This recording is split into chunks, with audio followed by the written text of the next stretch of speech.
మన కాదంబరి సిల్క్స్ లో flat 50% discount and 25,000 purchase మీద 2 కంచి కాటన్ సారీస్ ఉచితం.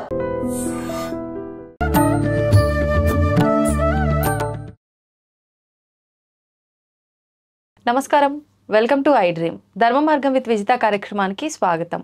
ప్రస్తుతం మనతో పాటు ఉన్నారు ప్రముఖ జ్యోతిష వాస్తు పండితులు, లలిత ఉపాసకులు శ్రీ శ్రీ శ్రీ నానాజీ పట్నాయక్ గారు. ఇప్పుడు గురుగారితో మాట్లాడి మరిన్ని విషయాలు తెలుసుకుందాం. నమస్కారం గురుగారు. శ్రీమాత్రే నమః. గురుగారు, వినాయక చవితి రోజున మనం ఏ రోజున జరుపుకోవాలా? పండుగ అంతా కూడా పూజ ఏ రకంగా చేయాలి? వినాయకుడిని ఆరాధించాలంటే ఖచ్చితంగా పత్రి 21 రకాలవి ఉండాల్సిందే అంటారు. మరి ఇప్పుడు ప్రస్తుతం మనం మార్కెట్కి వెళ్ళి డబ్బులు ఇస్తే వాళ్ళు ఏవేవో అన్నీ ఒక ఆకులో మలిచేసి ఇస్తూ ఉంటారు. అవి నిజంగా 21 పత్రి ఖచ్చితంగా అవి వినాయకుడికి పూజ చేయాల్సిన పత్రేనా? అసలు ఏంటి వివరణ అంతా కూడా ఇవ్వండి. అంటే కొన్ని ఆ పత్రుల్లో కొన్ని నిజాలు ఉన్నాయి, కొన్ని పాపం వాళ్ళకి తెలియక అదే అనుకొని తీసుకునే వాళ్ళకి తెలియక అట్లా ఉంది. అసలు ఎందుకు ఆ పత్రులతో చేస్తారు అంటే, మనకి కొన్ని వాసనలు చూసినప్పుడు, కొన్ని పత్రుల యొక్క వాసన చూసినప్పుడు ఆ సుగంధం వల్ల మనలో ఇది వర్షాకాలం వచ్చేటువంటి పండగ. ఈ వర్షాకాలం వచ్చే పండగల్లో పోలాల అమావాస్య, అలాగే అదేవిధంగా ఈ పత్రులకు సంబంధించినటువంటి దీనికి సంబంధించిన గణపతి. మనం కొన్ని చూడండి, ఇప్పుడు ఒక వ్యక్తి దాన్ని ఏమంటారు, ఇలా మత్తు ఎక్కిచ్చేది ఉంటుంది. ఇలా ముక్కు దగ్గర పెడితే మనిషి మత్తు వచ్చేస్తుంది. ఆకని కాదు, మనకి మామూలుగా కొన్ని కెమికల్స్లో ఎందుకు వస్తుందండి అంటే, ఆ స్మెల్ వల్ల మన మత్తు వచ్చేస్తుంది. అవునా కదా? మరి కొన్ని ఘాటైన వచ్చినప్పుడు మనిషికి దగ్గు వస్తుంది. అంటే బాడీలో సమ్ రియాక్షన్ ఒక స్మెల్ వల్ల ఉంది. ఈ ఆకుల్లో ఉన్నటువంటిది ఏమిటంటే, మనకి ఆయుర్వేదం ఇవన్నీ కూడా మరి వాటి నుంచి తయారు చేసినవే కదా, చెట్లు మొక్కల నుంచే కదా.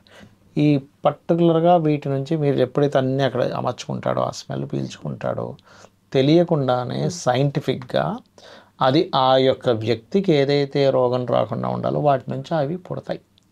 అందులో పర్టికులర్గా ఒకటి తీసుకొని ఇలా అనుకుని వేస్తుంటాం. అంటే ఇలా చేయాలి అంటుంటారు. ఎందుకంటే నువ్వు ఆ స్మెల్ను ఆస్వాదిస్తావు, నీకు అది తెలియకుండానే నీకు లోపలికి వెళ్తుంది.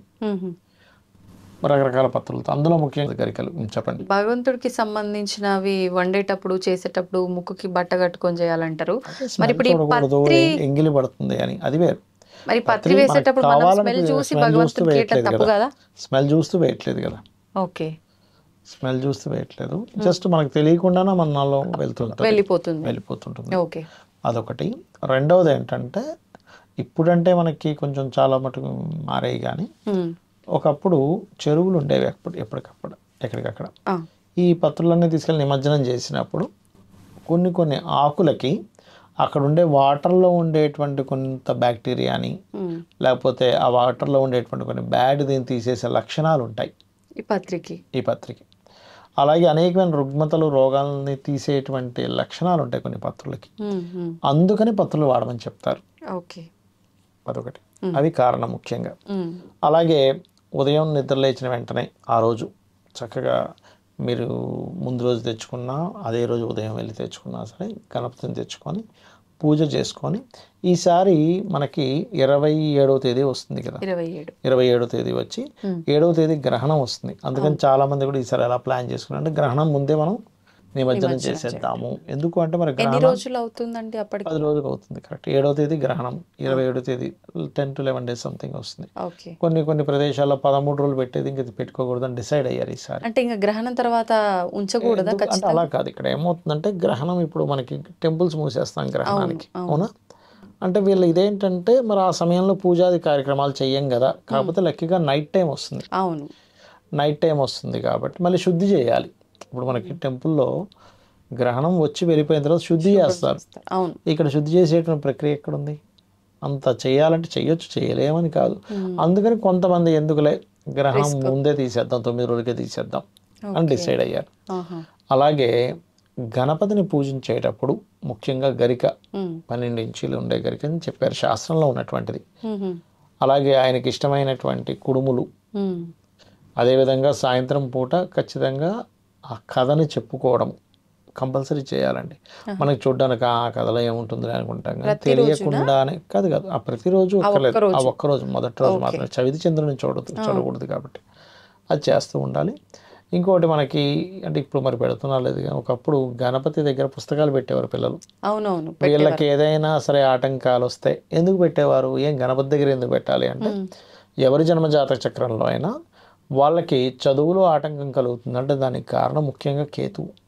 కేతు గ్రహం ఎక్కడుంటే అక్కడ దానికి సంబంధించిన ఆటంకం ఇస్తాడు. ఇప్పుడు 2లో ఉన్నాడు ధనానికి ఆటంకం, 3లో ఉన్నాడు అన్నదమ్ములతో లేదా స్పీచ్ కమ్యూనికేషన్, 4లో ఉన్నాడు చదువు, 5లో ఉన్నాడు సంతానం. అంటే ఏదో సంథింగ్ దూరంగా కూడా ఉంటారు కొంతమంది, ప్రతిసారి కలగకూడదని లేదు.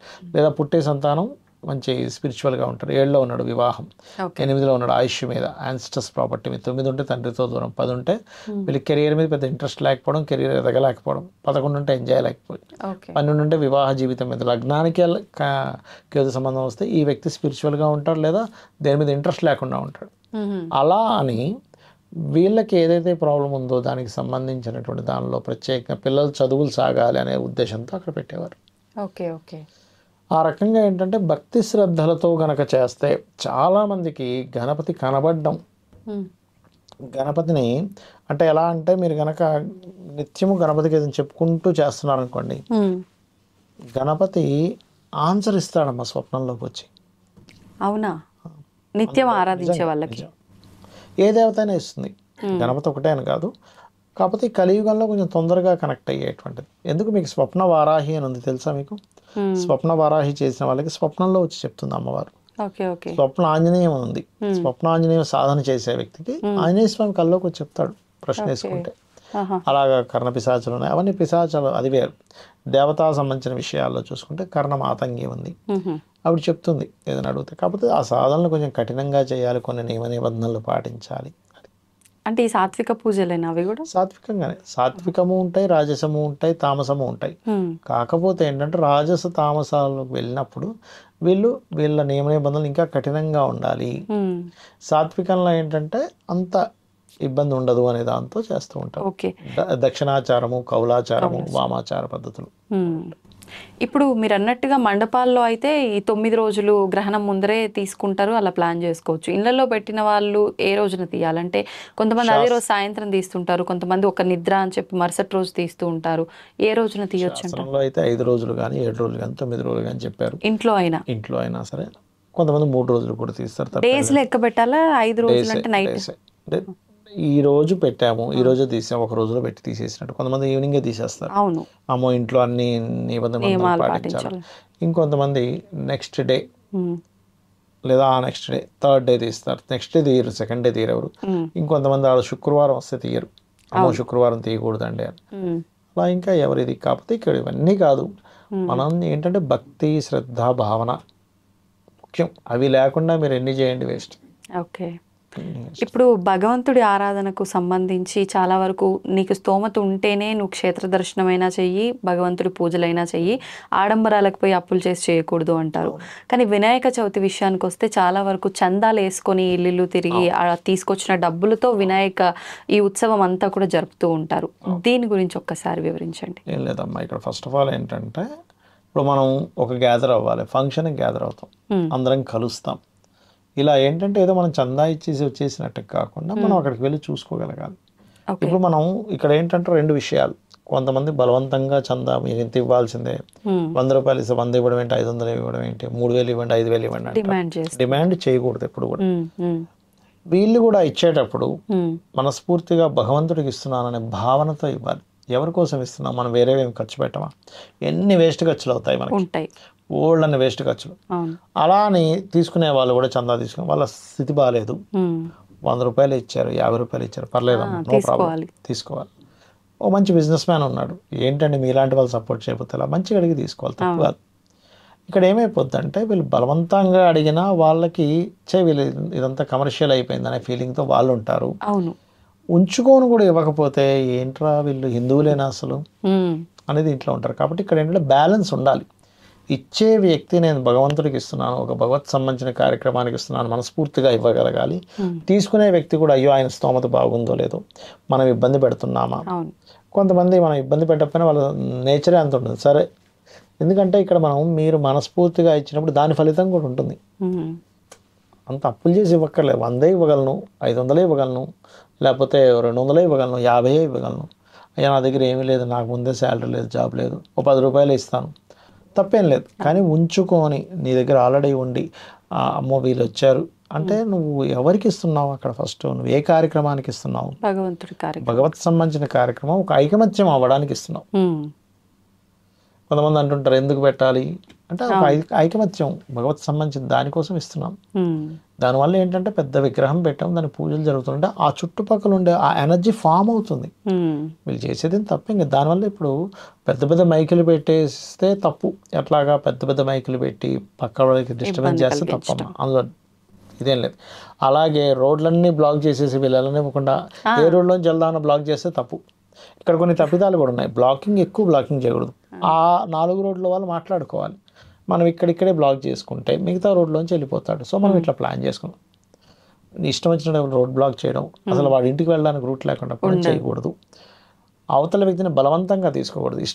ఇష్టపూర్వకంగా మంచిగా చెప్పగలగాలి. ఒకవేళ ఇవ్వడు కొంతమంది, సార్ మన ఇది దీనికోసం చేయకపోతే ఎవరి కోసం పాటు పడతాను, మంచిగా చెప్పాలి. నేను చందా వసూలు చేయడం తప్పుగా పట్టట్లే, కానీ బలవంతంగా ఆ వ్యక్తి ఇవ్వనన్నా సరే ఇబ్బంది పెట్టి తీసుకోకూడదు. నేను మా ఇంటి దగ్గర ఒక దగ్గర ఇట్లాగే ఒక ఆయన ఏంటో సార్ ఈ మధ్య అంతా ఇట్లా తయారవుతున్నా ఒకటే చెప్పాను ఆయనకి, అట్లా కాదండి మీరు ఒక పని చేయండి, ఇది నువ్వు ఇప్పించు, విగ్రహానికి మీ 4 కలిగి ఇప్పించేసేయండి, ఈ పూజారికి మీ 4 కలిసి చేసేసేయండి, నిమజ్జనం రోజు బండికి మీ 4 చేసేసుకోండి, అట్లా ఒక ఫామ్ అవ్వండి. ఇది బెటర్ కదా, బెటరు. అవును, అప్పుడు ఏమవుతుంది, వాడికి సంతృప్తి ఉంటుంది. అవును, అబ్బా నేనే ఈ పూజారికి అంటే ఇక్కడ ఏమవుతుంది అంటే ఎవరో ఏదో తినేస్తున్నారు, ఇంతమంది దగ్గర వసూలు చేసుకుని వీళ్ళు తినేస్తున్నారు అనే భావనతో దేవుడికి ఇవ్వకూడదని కాదు, చందా ఇచ్చే వ్యక్తికి కూడా ఇది ఎక్కడో దుర్వినియోగం జరుగుతుంది. వీళ్ళు గనక క్లియర్గా ఆ కమిటీ వాళ్ళు ఎవరైతే చేస్తారో ఇంత వసూలైంది, దీనికింత అని అందరికీ చూపిస్తే ఎవరికి అలాంటి అనుమానం రాదు. ఇక్కడ లెక్కలు చూపించకపోవడం వల్ల, దౌర్జన్యంగా ఇచ్చేయడం వల్ల, అదేదో ఒక రకమైనటువంటి దీంట్లోకి వెళ్ళడం వల్లే ప్రాబ్లం వస్తుంది. అంటే నిజంగా మీరు అన్నది వాస్తవం. అది తీసుకొని నిజంగా భగవంతుడి పూజకు వాటికే ఉపయోగించారా, వీళ్ళు తినేసారా అన్న ధోరణిలోకి వెళ్ళిపోతున్నారు చాలా మంది. ఇప్పుడు చందా ఒక 500 ఇవ్వంటే వాడికి మనసొప్పదు, కానీ అన్నదానం చేస్తున్నాము నేను ఇస్తావా అంటే వెంటనే 2000 రూపాయలు బియ్యం వేపిస్తాడు అక్కడ. అవును, మరి అక్కడ 500 ఖర్చు పెట్టిన వ్యక్తి 2000 రూపాయలు బియ్యం ఎట్లా అయిపోతున్నాడు? వాడికి మన సంతృప్తి, ఇది అందరూ తింటారులే. అవును, అంటే నేను చేసేది పర్ఫెక్ట్గా వెళ్తుందని ఎప్పుడైతే అనిపిస్తుందో ఖచ్చితంగా ఇచ్చేస్తారు. అవును, అది చేయగలగాలంటున్నా నేను. కరెక్టే అండి. ఇప్పుడు నిమజ్జనం విషయానికి వస్తే ఇందాక ఆల్రెడీ మనం మాట్లాడుకున్నాము, కానీ చాలా మంది ఇళ్లలో వినాయకుని పెట్టిన వాళ్ళు ఇంట్లోనే నిమజ్జనం చేస్తూ ఉంటారు, కొంతమంది వినాయకుడి దగ్గర పెట్టేసి వస్తూ ఉంటారు. ఎలా చేసినా కరెక్టేనా? ఎలాగైనా చేయొచ్చు. కాకపోతే ఏంటంటే ఎందుకు ఈ మధ్య జరుగుతుంది అంటే అక్కడ వాటర్ బాగోట్లేదు, తీసుకెళ్ళి అక్కడ వేయడం ఏంటి అనే భావంతో ఇంట్లోనే చక్కగా మేము అలాగే చేస్తాం. ఇంట్లో బకెట్లో చక్కగా టబ్లో వాటర్ వేస్తాం, గణపతిని ధ్యానం చేసుకుంటాం, వేస్తాం, కొంతసేపటికి అలా కరిగిపోతుంది, అది తీసుకెళ్ళి మొక్కల్లో వేసేస్తాం. తప్పేం లేదు, మీరు నిమజ్జనం చేయడం ముఖ్యం అక్కడ. ధన్యవాదాలండి. శ్రీమాత్రే నమః. And for more videos, please subscribe to iDream. Please subscribe to iDream. Please subscribe iDream. And please subscribe to iDream. For more videos, subscribe to iDream. please like, share and subscribe to the channel. Congratulations, iDream. Subscribe to iDream. Subscribe to iDream. So subscribe to iDream Media. iDream ki iDream team andarki huge congratulations. Please subscribe iDream Media. Please subscribe to iDream. Subscribe iDream. Please subscribe to iDream. iDream అంటే నా కళల channel subscribe చేసుకున్న నోరు తిరుగుతలేదు, మీరైతే గంట గుర్తు కొట్టండి. For more such videos, please subscribe to iDream. Subscribe to iDream. Please subscribe to iDream. Please subscribe iDream Media. Please do subscribe to iDream. Please subscribe to iDream Media. For best entertainment and information, please subscribe iDream. And don't forget to subscribe to iDream.